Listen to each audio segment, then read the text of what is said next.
Astaghfirullah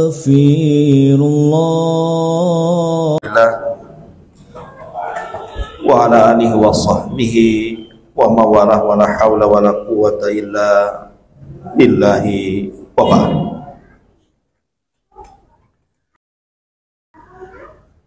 Alhamdulillah, segala puja dan puji hanya milik Allah subhanahu wa ta'ala.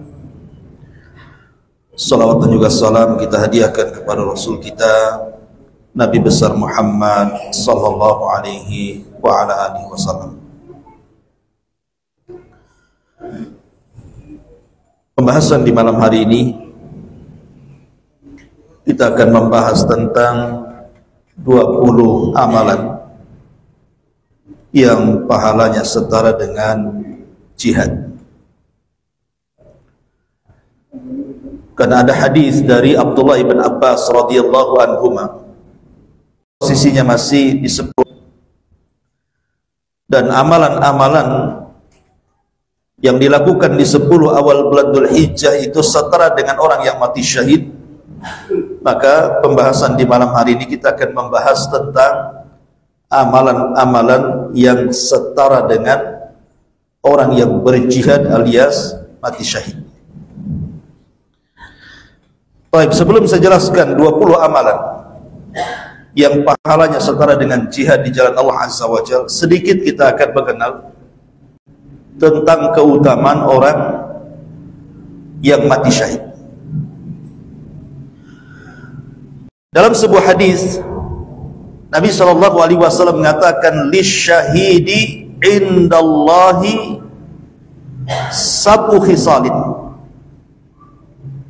Jadi orang yang mati syahid itu di sisi Allah subhanahu wa ta'ala akan mendapatkan 7 keutamaan. Cukuplah 7 keutamaan ini menjadikan orang yang berjihad dan yang mati syahid itu sesuatu yang istimewa di mata kita kaum muslimin. Yang pertama, yughfar lahu fi awwali daf'atin min damih. Kata Nabi SAW, Allah langsung akan mengampuni seluruh dosanya, baik dosa-dosa kecil, baik dosa-dosa besar. Semua Allah subhanahu wa ta'ala akan ampuni saat pertama kali darah mengalir dari jasad para mujahidin ini. Namanya ada seorang mujahid kena tembak, kena sabetan pedang, kena pistol, kena senjata apalah, yang jelas mengeluarkan darah. Maka semata-mata mengeluarkan darah dari jasadnya para mujahidin ini, Allah langsung mengampuni seluruh dosanya, yang kecil ataupun yang besar. Ini yang pertama. Cukup sampai di sini, tidak ada yang kedua. Wa yara maq'adahu minal jannah. Allah akan perlihatkan tempat duduknya di surga. Subhanallah. Kemudian juga wa yuhalla hilyatal iman, dan akan dipakaikan perhiasan keimanan kepadanya. Artinya dia dinyatakan meninggal di atas keimanan kepada Allah Azza wa Jalla, dan itu husnul khatimah. Kemudian wa yujaru min adzabil qabri, dan dia selamat dari azab kubur dan fitnahnya. Orang yang mati syahid tidak akan ditanya siapa Rabb, siapa nabimu, apa agamamu. Tidak, mereka tidak akan ditanya soal itu. Mereka aman dari fitnah dan aman dari azab kubur. Kemudian wa ya'min min faza'il akbar, dia aman dari kejutan-kejutan hebat pada hari kiamat. Mereka tidak akan terkejut karena mereka tahu bahwa mereka mendapatkan keistimewaan di hadapan Allah Azza wa Jalla. Wa yudau ala ra'sihi taj al-waqar wal yaqutah minhu khairun minat dunya wa ma fiha.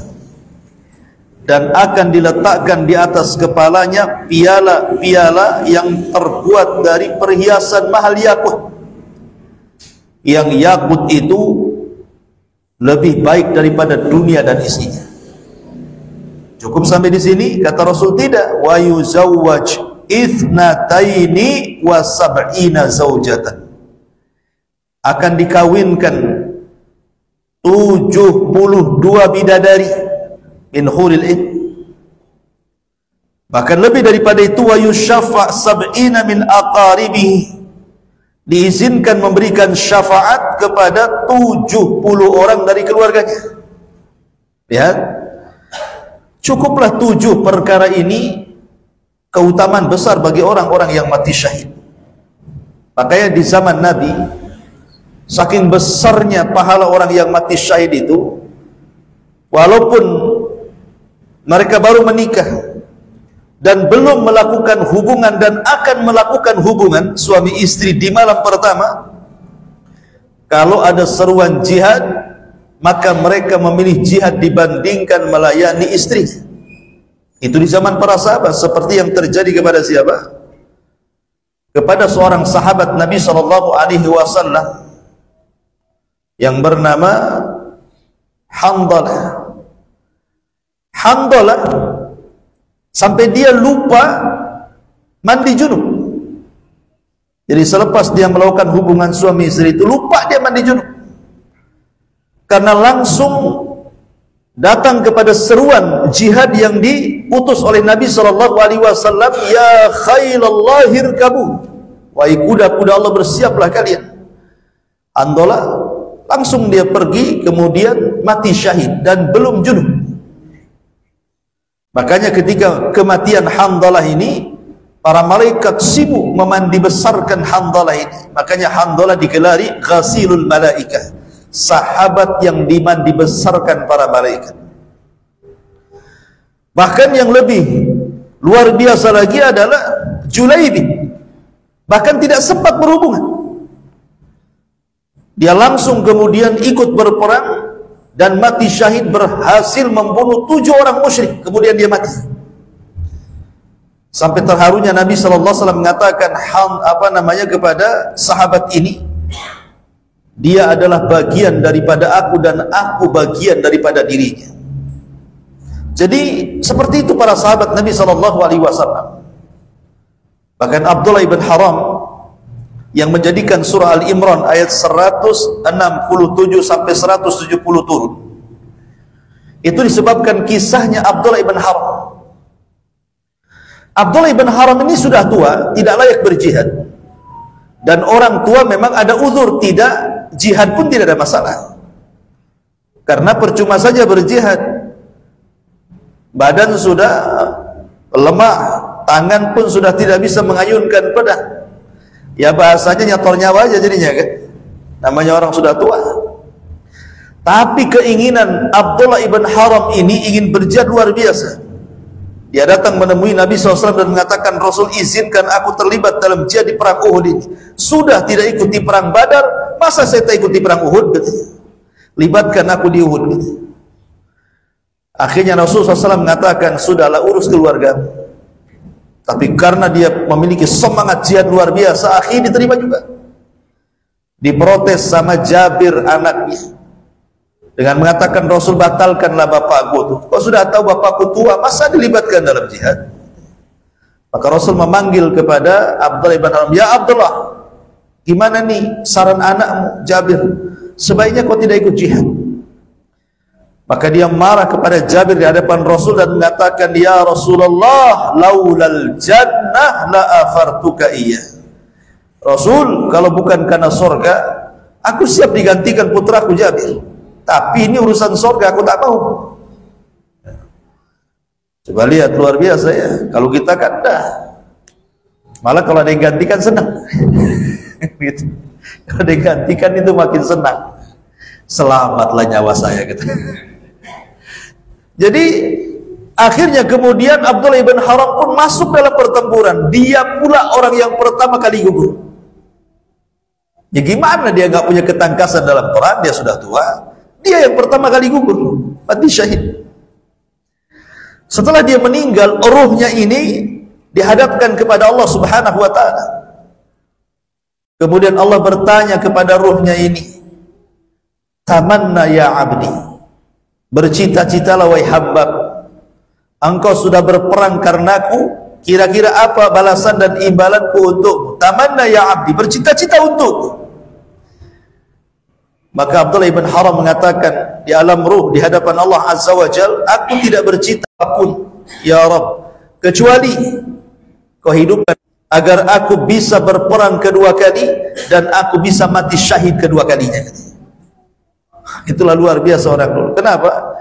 Karena orang yang mati syahid itu tidak akan pernah mengalami rasa sakit saat sakaratul maut, kecuali hanya cubitan tangan di kulit kita saja.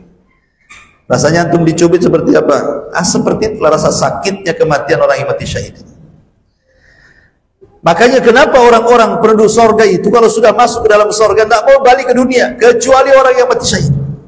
Mau dia balik ke dunia agar dia bisa berperang kembali, kemudian bisa mati syahid kesekian kalinya. Karena yang menakutkan dalam kematian itu kan sakaratnya. Wajaat sakratul mauti bil haq, bahwa sakaratul maut itu merupakan hak adanya, kata Allah. Dzalika minhu tahid, itulah yang membuat kau lagi. Tapi para mujahidin, walaupun nyatanya tembakan-tembakan diberondong dari atas kepala sampai kaki, walaupun sabetan-sabetan pedang dan tusukan-tusukan tombak dan panah-panah itu mengenai semua badannya, itu tidak merasakan sakit mereka, kecuali seperti dicubit saja. Memang kita nampaknya sadis sekali kan, ada yang dimutilasi, ada yang dibelah, ada yang, iya nampak sadis menurut mata kita, tapi yang merasakan itu tidak merasakan sakit itu. Ma'asyiral muslimin yang dimuliakan Allah Subhanahu wa ta'ala. Dan tentunya juga banyak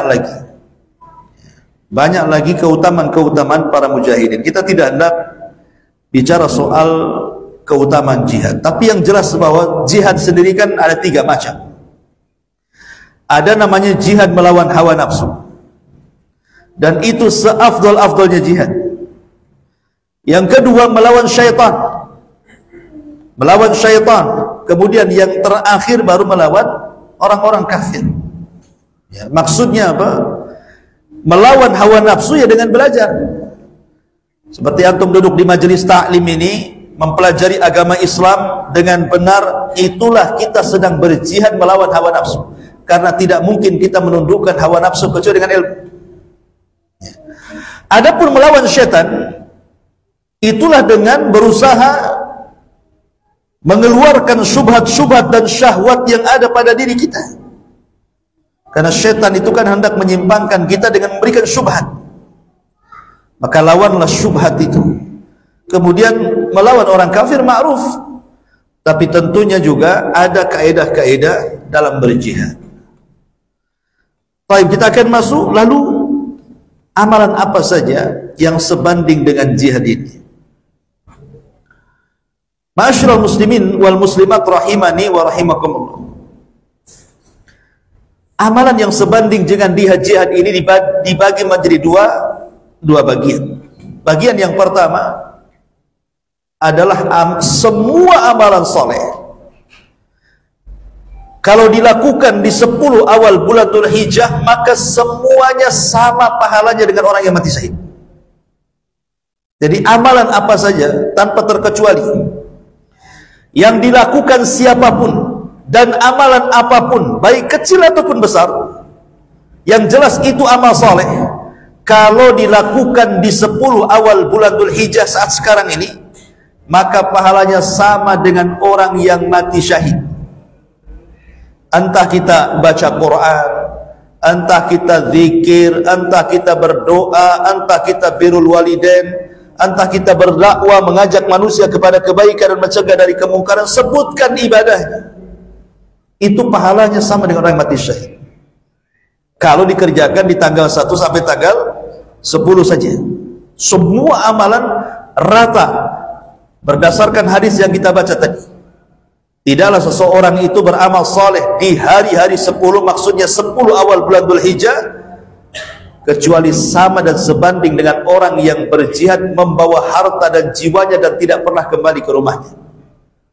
Ini poin pertama.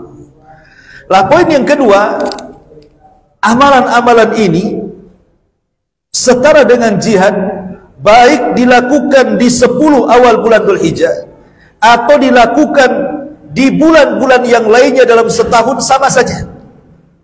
Kalau kita lakukan setara dengan jihad. Lah ini yang kita akan bahas. Amal apa saja yang kalau kita melakukannya tidak mesti harus di 10 awal bulan Dzulhijjah, di luar itu saja setara dengan jihad.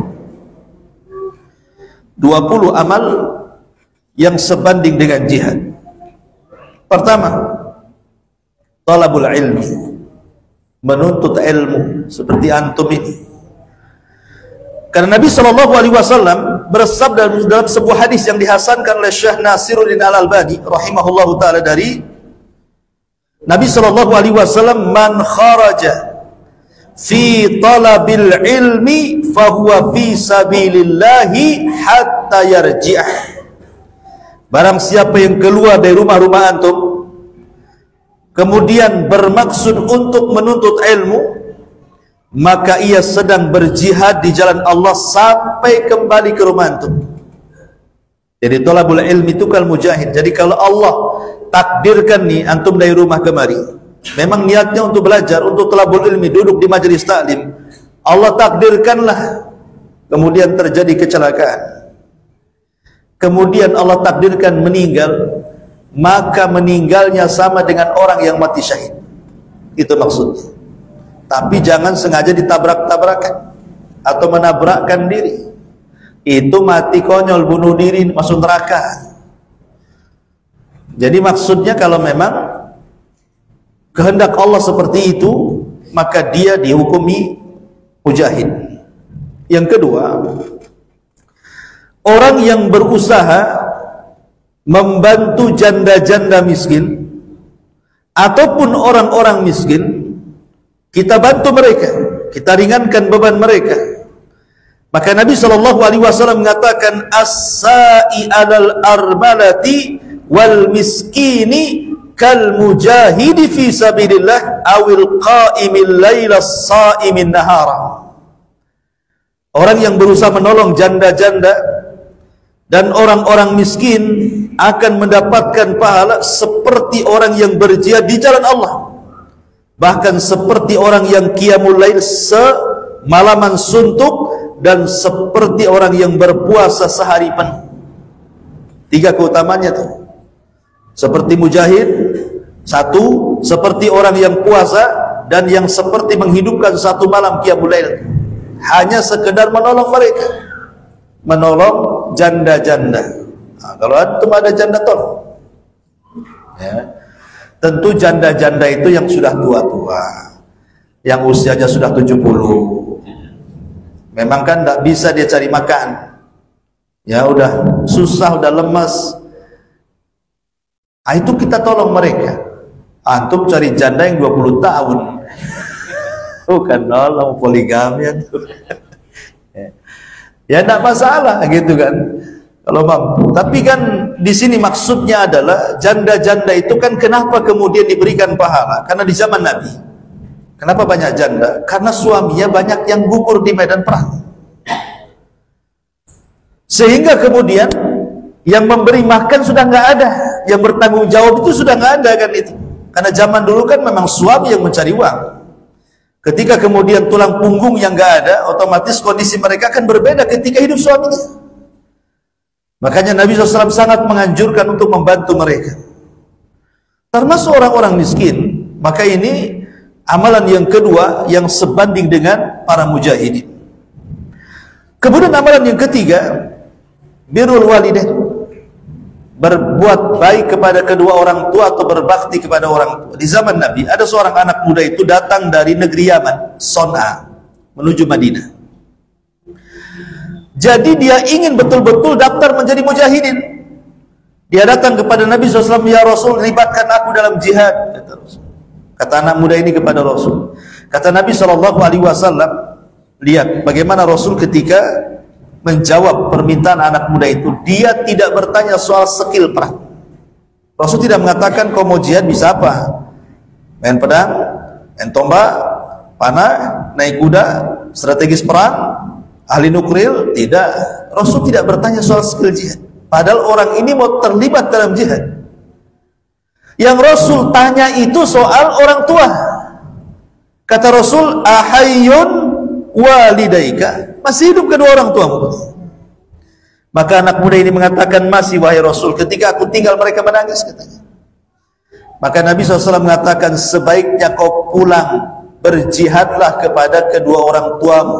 Kata Rasul, idhab fafihima fajahid, pergi pulang sana, berjihadlah kepada kedua orang tuamu, buat mereka tertawa sebagaimana engkau sudah membuat dia menangis, katanya.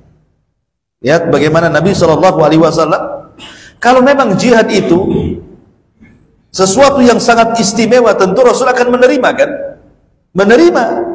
Tapi Rasul menolak keinginan anak muda ini, bahkan suruh pulang berjihad kepada orang tuanya, itu setara dengan para mujahidin.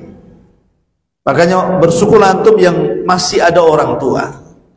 Kapan lagi berjihad kepada mereka? Kemudian yang keempat adalah beramal saleh di 10 awal bulan Dzulhijjah, dan itu sudah saya jelaskan tadi. Kita lewat saja. Yang nomor 5, al-imanu billahi wattiba'i rasulih. Beriman kepada Allah dan mengikuti Rasulnya. Dahulu di zaman Nabi, ada seorang sahabat namanya Thauban, maulan Nabi. Thauban ini budak yang dimerdekakan Nabi. Thauban ini tidak tahan kalau satu hari tidak memandang wajah Nabi. Satu hari saja tidak melihat wajah Nabi bisa sakitnya, saking cintanya dengan Nabi SAW. Satu hari Nabi ini safar, Thauban tidak tahu. Jadi ketika kemudian Thauban mencari Rasul tadi masjid, entah mungkin di kumpulan-kumpulan para sahabat, tak ketemu, dihabari bahwa Nabi sedang safar, langsung jatuh sakitnya. Segitunya gitu, kecintaan sahabat kepada Rasul itu. Akhirnya kemudian selang beberapa waktu setelah safarnya Rasul itu, Rasul pulang, dihabarkan bahwa Thauban sakit parah. Akhirnya kemudian Rasul pun menjenguk Thauban. Ketika itu Thauban sedang terbaring, makin kurus kondisinya. Jadi Rasul heran, masya'nuka ya Thauban, ada apa dengan kamu ya Thauban? Maka Thauban mengatakan, ya Rasul, ini karena kerinduanku kepadamu, dan bertambah-tambah kerinduanku kepadamu jika aku mengingat mauti wa mautuk, kematianku dan kematian kamu. Kata Rasul, kenapa emangnya? Maka Thauban mengatakan, ya kalau aku mati, engkau mati wahai Rasul, tentu engkau akan diletakkan di sorga yang paling tinggi. Kalaupun aku masuk sorga paling rendah, macam mana aku bisa memandang wajahmu dari sorga yang paling rendah ke sorga yang paling tinggi, sementara di dunia aku tidak bisa melihat wajahmu kecuali aku sakit. Maka Rasul terdiam sampai kemudian turun ayat, wa man yuti'illaha wa man yuti'illaha war rasul faulaika ma'alladzina an'ama Allahu 'alaihim minan nabiyyin was-siddiqin wasyuhada'i was-salihin wa hasuna ulaika rafiqa dzalika fadlun minallah wa kafa billahi alima. Turun surah An-Nisa ayat 69 sampai 70. Barang siapa yang mentaati Allah dan Rasulnya, maka mereka akan dikumpulkan dengan orang-orang yang telah Allah berikan nikmat kepada mereka dari kalangan para nabi, para siddiqin, para syuhada, dan orang-orang soleh, dan mereka adalah teman terbaik di akhirat. Lihat di sini Allah mengatakan apa? Siapa yang mentaati Allah dan Rasulnya, maka akan digolongkan dengan para syuhada. Itu syahidnya di sini. Berarti orang yang beriman kepada Allah dan senantiasa mengikuti Rasul, menjalankan sunnah-sunnahnya dan begitu seterusnya, maka derajat mereka sama dengan para mujahidin. Ini yang kelima. Yang keenam, an-niyatus salihah, niat yang baik. Nabi SAW mengatakan, Man sa'ala Allah syahadata min qalbihi sadiqan ballaghahu Allah manazil syuhada wa in mata ala firashi. Barang siapa yang meminta kepada Allah supaya dia dimatikan dalam kondisi syahid, betul-betul permintaan hatinya yang jujur, maka Allah akan sampaikan permintaannya walaupun dia mati di atas pembaringannya.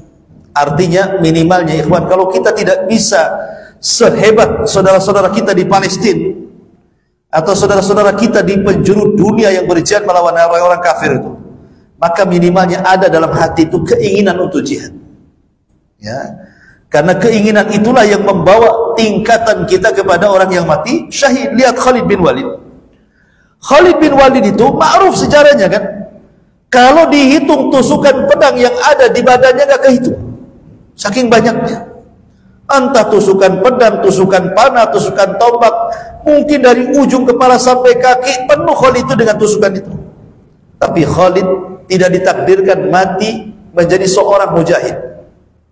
Dia mati sakit di pembaringan. Padahal Khalid itu paling ingin mati di medan perang kan gitu. Karena dia panglima, otomatis cita-cita panglima itu mati di atas peperangan. Di mana-mana panglima perang itu kalau bisa mati di atas peperangan. Tapi Allah takdirkan Khalid ibn Walid tidak, dia mati di atas pebaringan. Jadi Khalid pun sedih. Kenapa Allah takdirkan dia meninggal di atas pembaringan? Maka kemudian Abdullah ibn Abbas radhiyallahu anhu, kalau tidak salah, memberikan alasan kenapa Allah takdirkan engkau mati di pembaringan wahai Khalid. Kata Abdullah ibn Abbas, karena engkau adalah saifun min suyufillah. Engkau adalah pedang-pedang Allah. Yang Rasul katakan saifun min suyufillah, engkau ini pedang Allah. Tidak mungkin pedang Allah patah dalam pertempuran. Jangan sampai pedang Allah patah. Kalau engkau mati dalam pertempuran, sama saja dengan pedang Allah patah dalam pertempuran karena dengan musuh. Maka Allah takdirkan agar pedang itu tidak patah di pertempuran, maka Allah takdirkan engkau mati seperti ini. Tapi meninggalnya Khalid ibn Walid tetap dianggap mati di atas syahid, karena sudah ada keinginan ingin mati dalam pertempuran. Allah takdirkan mati dalam pembaringan, ya. Maka niat yang baik itu juga bisa mengantarkan kita kepada pahala mati syahid. Termasuk al-ghibtah. Ghibtah itu keinginan, kalau aku punya keberanian yang sama dengan dia, punya harta yang sama dengan dia, aku pun mau jihad seperti dia. Itu namanya ghibtah. Ya. Jadi ghibtah itu artinya berangan-angan. Itu ghibtah bagian daripada hasad sebenarnya. Cuman dia hasad yang baik. Hasad kan ada dua. Ada hasad yang jelek, ada hasad yang baik. Lah ghibtah itu hasad yang baik. Jadi dia berkeinginan memiliki kenikmatan orang, tapi tidak berkeinginan hilangnya kenikmatan orang dan berpindah kepada dia, tidak. Cuma dia berangan-angan, ya Allah kalau aku seperti dia kaya, punya keberanian, dia bisa jihad dengan hartanya, bisa jihad dengan jiwanya, aku pun sama. Ah, gitu maksudnya. Itu namanya ghibtah. Maka dengan mengucapkan dan berniat seperti itu, pahalanya sama dengan orang yang melakukannya. Dan itu amalan paling ringan ghibtah itu. Banyak antum ada tetangga tuh, ada tetangga ini naik haji tiap tahun. Maka antum enak kali ya, tetangga ini bisa umroh, bisa haji tiap tahun. Ya Allah, kalau aku punya harta seperti dia, aku pun bisa melakukannya. Aku pun akan lakukan hal yang sama dengan dia.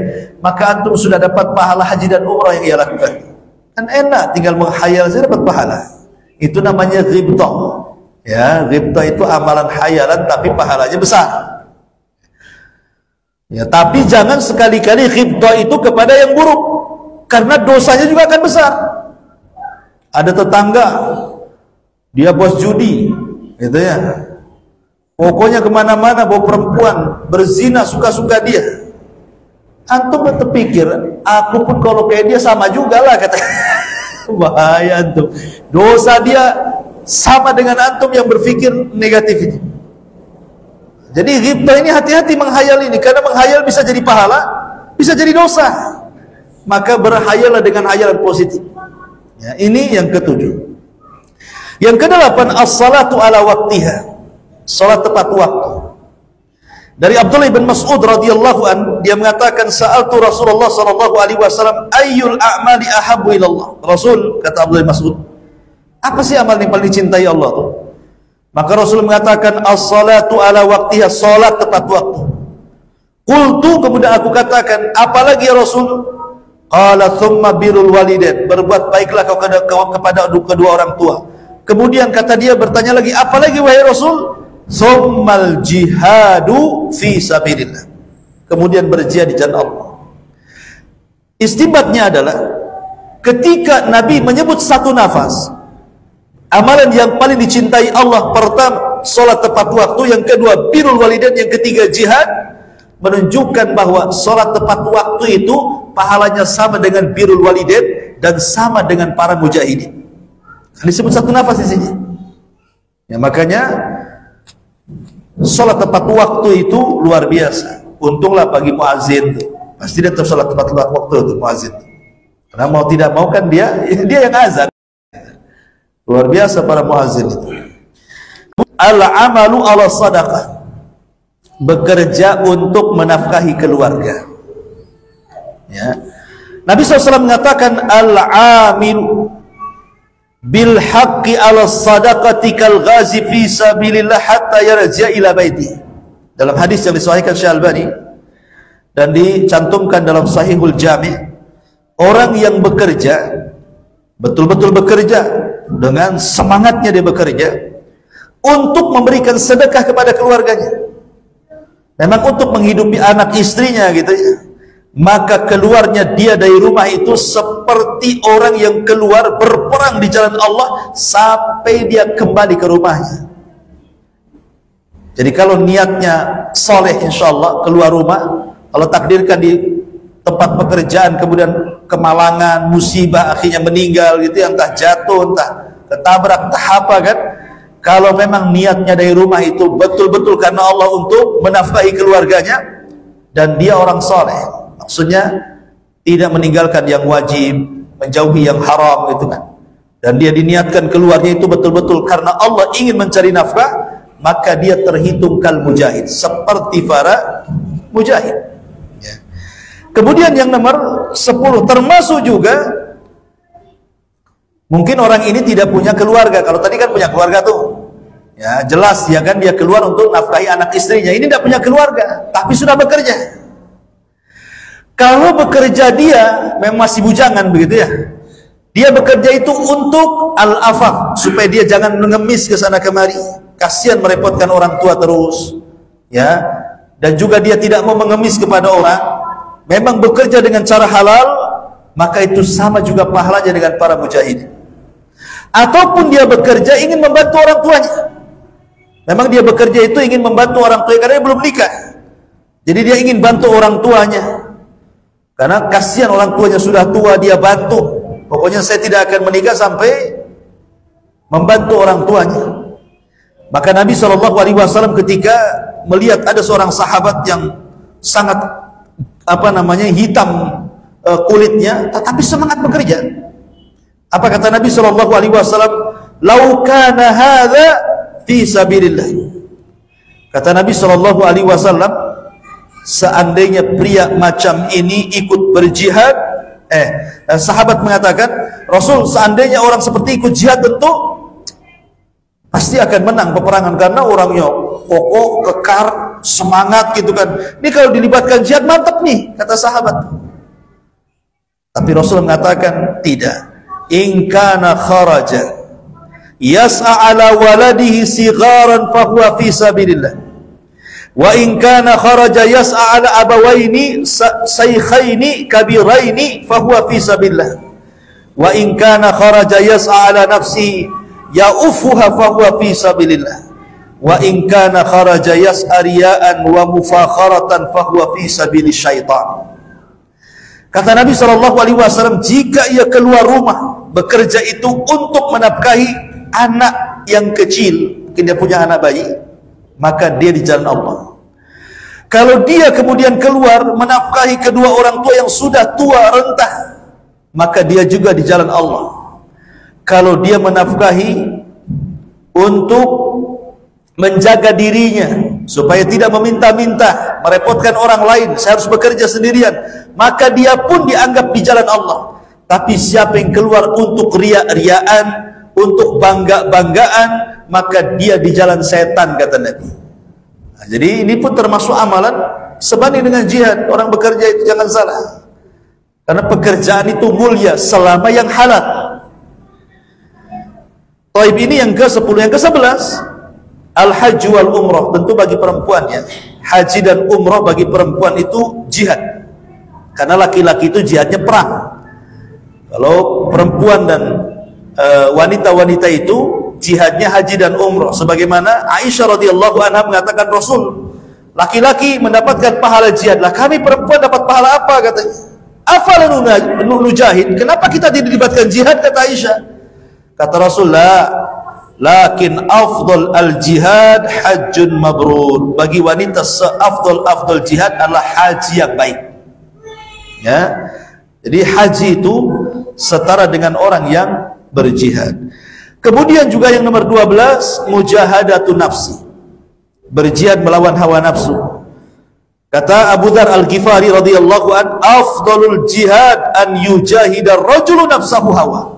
Seafdal-afdalnya jihad seseorang melawan hawa nafsu yang ada di dadanya.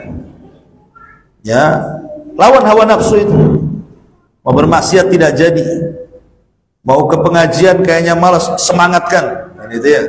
Mau melaksanakan sholat 5 waktu malas-malas, hawa nafsu itu, kan itu bagian daripada jihad. Kemudian yang nomor 13, at-tamassuk bis sunnati zaman al-fitnah. Berpegang dengan sunnah di zaman-zaman banyaknya fitnah. Seperti hari inilah kan, antum menjalankan sunnah itu sudah dicap macam-macam, sesat lah, pemecah belah lah, macam-macam kan. Kalau apalagi di lingkungan yang banyak bid'ahnya, antum pula hidupkan sunnah, diusir antum dari situ ya. Tapi lihat bagaimana Nabi SAW mengatakan, inna min waraikum zamana sabrin lil mutamassiki fihi ajru 50 syahidan minkum, kata Rasul. Hadis ini disahihkan oleh Syalbani, terdapat dalam Sahihul Jami'. Kata Rasul, sesungguhnya di belakang kalian nanti akan ada hari-hari kesabaran, di mana orang yang berpegang dengan ajaran sunnah Rasul pahalanya sama dengan pahala 50 orang yang mati syahid di antara kalian. Bayangkan, orang yang mati syahid di antara para sahabat itu sama dengan orang yang hari ini berusaha memegang sunnah Nabi SAW. Luar biasa ya. Kemudian yang nomor 14, qaulul haq inda sultanil jair. Menasihati penguasa zalim. Menasihati penguasa zalim dengan cara yang benar. Karena Rasul mengatakan, afdalul jihad kalimatul haq inda sultanil jair. Bahwa seafdal-afdalnya jihad adalah kalimat yang hak, yang benar ketika kita sampaikan di penguasa-penguasa zalim. Kenapa sama dengan jihad? Karena menasihati penguasa itu beda dengan menasihati yang lainnya. Antum kalau mengkritik penguasa, besok diciduk. Langsung disiapkan pasal karet, yang penting jeblos atau penjara kan itu. Atau sama sekali hilang, belum disidang dah hilang orangnya. Itu memang berat menasihati penguasa-penguasa zalim ini. Tapi lihat bagaimana pahalanya afdalu al-jihad, seutama-utama jihad kan itu. Kemudian juga yang nomor 15, talabul ilmi au ta'allumuhu fi masjid nabawi. Belajar dan mengajar di masjid nabawi, memang masjid khusus. Kata Rasul, man ja'a masjidi, siapa yang datang ke masjidku, maksudnya masjid nabawi ya, lam ya'tihi illa di khairin, dia tidak mendatangkan badannya ke masjid itu kecuali mencari kebaikan. Ya ta'allamuhu au yu'allimahu, memang ingin belajar atau mengajar, fahuwa fi manzilatil mujahid, maka dia sekedudukan dengan para mujahid. Makanya kalau antum ditakdirkan umroh gitu ya, mungkin haji berat lah, umroh lah ya, agak ringan kan. Ketika di Madinah kan kadang-kadang beberapa hari, sempatkanlah hadir di majelis-majelis taklim. Kan ada majelis-majelis taklim yang ustadz-ustadz kita yang lulusan Madinah, yang doktor-doktor itu kan, berikan kesempatan mereka ngajar di Masjid Nabawi, hadir di situ, kesempatan kita dapat pahala mujahid. Ya, ini juga yang 15. Yang 16, intidharus salati ba'da salat, menunggu salat setelah salat. Seperti mamanya salat maghrib, habis salat maghrib tak pulang di masjid aja sampai isya, baru dia salat isya baru balik. Ya, maka Nabi SAW mengatakan, ana adullukum ala ma yamhullahu bihil khataya wa yarfa'u bihi darajat. Maukah kutunjukkan kepada kalian menghapuskan kesalahan dan mengangkat derajat? Sahabat menjawab, bala ya Rasul, tentu wahai Rasul, apa itu? Maka Rasul mengatakan, isbagh al-wudu, isbaghul wudu alal makari, sempurnakan wudu. Wa kathratul khuta ilal masajid, perbanyak langkahmu ke masjid. Kemudian yang terakhir, wantidharus salati ba'da salat, menunggu salat setelah salat. Apa pahalanya? Fadzalikumur ribat, fadzalikumur ribat. Itulah ribat, itulah ribat. Maksudnya itulah jihad yang benar, itulah jihad yang benar, itu maksudnya. Nah, ini nunggu salat saja. Yang paling enak ya maghrib ke isya lah kan itu ya. Kalau isya ke subuh, aduh tak balik. Lama kali tidur di masjid. Yang paling enak kan maghrib, isya, ataupun mungkin asar maghrib itu yang agak cepat ya, atau duhur ke asar gitu. Kemudian juga yang nomor 17. Yang nomor 17 ini banyak, yang nomor 17 ini. Saya ringkas saja kan. Kalau dirinci itu sebenarnya 30 lebih amalan, tapi ada perkara-perkara yang tergabung dalam satu hadis masalahnya. Nabi SAW mengatakan bahwa ada orang-orang yang terkena musibah itu, kalau Allah takdirkan meninggal, maka dianggap mati syahid. Apa saja?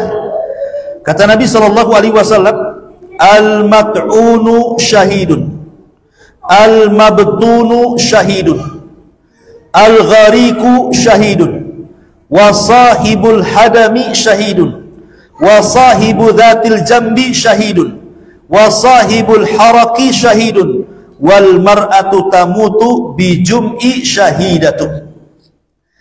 Kata Nabi SAW, pertama orang yang meninggal karena penyakit taun, ya mungkin semacam corona kalau di zaman sekarang, di zaman dulu sebut taun namanya. Taun itu azab bagi umat sebelum Islam, tapi menjadi rahmat bagi umat Islam. Kalau dulu orang penyakit taun mewabah kemudian mati, itu azab dari Allah tuh. Seperti yang terjadi zaman Bani Israel. Ribuan orang mati karena taun kan, diazab oleh Allah. Tapi taun di masa Rasul, setelah diutusnya Rasul bagi kaum muslimin, menjadi rahmat. Siapa yang mati kena taun, mati syahid. Makanya banyak para sahabat itu ketika terjadi taun Amwas, penyerangan di perang Qadisiyah di zaman Umar itu kan, Umar mau mencaplok negeri Persia. Nah, salah satu ada kota di bawah Persia namanya Amwas. Ketika sahabat mau menyerang kota Amwas, satu Amwas kena wabah corona, namanya taun, ya. Mati semua. Akhirnya Umar meminta kepada Abu Ubaidah jangan masuk ke kota itu. Kalau mau menyerang dari luar aja, dilempari batu lah gitu. Ngapain masuk-masuk, nanti terkena wabah. Ya, kata Abu Ubaidah tidak. Dia berpegang kepada takdir. Ya, kalau sudah kena taun, ya sudah takdir, kata Abu Ubaidah. Ya. Kalau nggak kena, enggak lah katanya. Kata Umar, oh jangan seperti itu. Kalau bukan engkau yang ngomong, sudah kau tebas lehernya. Karena engkau saja yang ngomong katanya. Kita ini menghindari taun itu juga untuk lari dari takdir Allah ke takdir Allah yang lainnya. Tapi Abu Ubaidah nggak mau. Tetap aja dia nyerang, akhirnya meninggal. Banyak sahabat ribuan mati kena taun. Namanya disebut taun Amwas namanya. Taun yang dinisbatkan kepada daerah namanya Amwas. Lah orang yang kena taun mati syahid kata Rasul. Termasuk juga orang yang meninggal karena sakit perut, diare, ya. Kemudian dia meninggal gara-gara sakit perut, itu mati syahid. Jangan sengaja tuh biar sakit perut, makan cabai setan. Maksudnya kalau takdirkan gara-gara sakit perut dia meninggal, ya, dan dia orang soleh, ya kalau lagi mabuk sakit perut mati, ya mati masuk neraka lah. Maksudnya memang dia orang baik, kematiannya Allah pilih seperti itu, gitu maksudnya. Maka orang yang kena sakit perut dia mati syahid. Kemudian juga orang yang meninggal tenggelam, nelayan, dan dia orang baik juga, rajin sholat, rajin puasa, Allah takdirkan kematiannya seperti itu, tenggelam, perahunya karam, meninggal dia, mati syahid, kata Rasul. Ya. Kemudian juga kata Nabi SAW, orang yang meninggal tertimpa benda keras, mungkin dia petugas bangunan, kerja di bangunan, kan biasa tuh, ya, mungkin kawannya lagi pegang palu, rupanya lepas palunya, rupanya jatuh kan, terjun payung, kena kepala kawannya di bawah, matilah kan itu.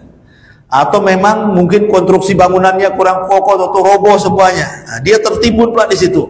Atau karena gempa tiba-tiba roboh rumahnya, dia pula ada dalam rumah, pokoknya terkena runtuhan, dan dia orang baik, Allah beri pilihan kematian seperti itu, maka dia mati syahid. Ya. Kemudian juga orang yang meninggal karena penyakit tertentu yang disebut dengan sahibu dzati jambin, semacam lambung atau apa gitu yang usus, ya pokoknya dia meninggal karena penyakit itu.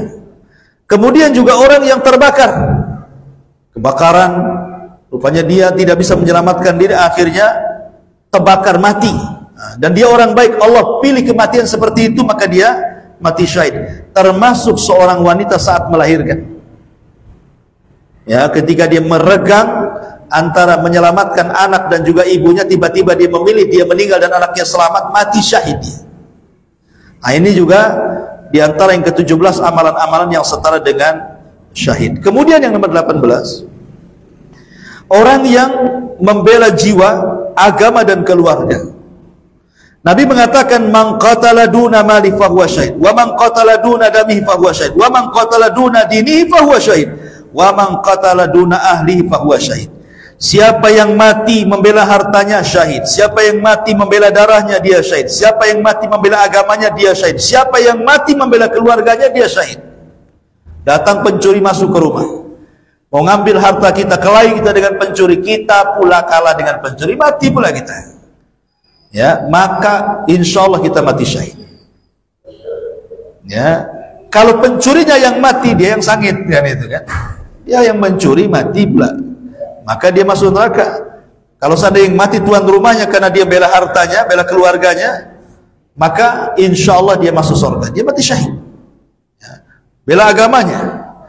Jadi bela kehormatan juga sama, yang nomor 19 juga bukan hanya bela keluarga dan harta, agama dan kehormatan pun mati syahid kalau seandainya Allah takdirkan meninggal. Dan yang terakhir tentu menjaga sholat 5 waktu, ya, tidak meninggalkan sholat 5 waktu, dia senantiasa melaksanakan sholat 5 waktu, dia jaga jangan sampai meninggalkan satu sholat pun yang 5 waktu itu, maka itu sama dengan orang yang ribat, orang-orang yang sedang berjihad di jalan Allah Subhanahu wa taala. Wallahu alam, saya kira ini secara singkat, mudah-mudahan ada manfaatnya. Subhanahu wa bihamdika, asyhadu an la ilaha illa anta, astaghfiruka wa atubu ilaik. Allahu taala alam. Assalamualaikum warahmatullahi wabarakatuh. Waalaikumsalam.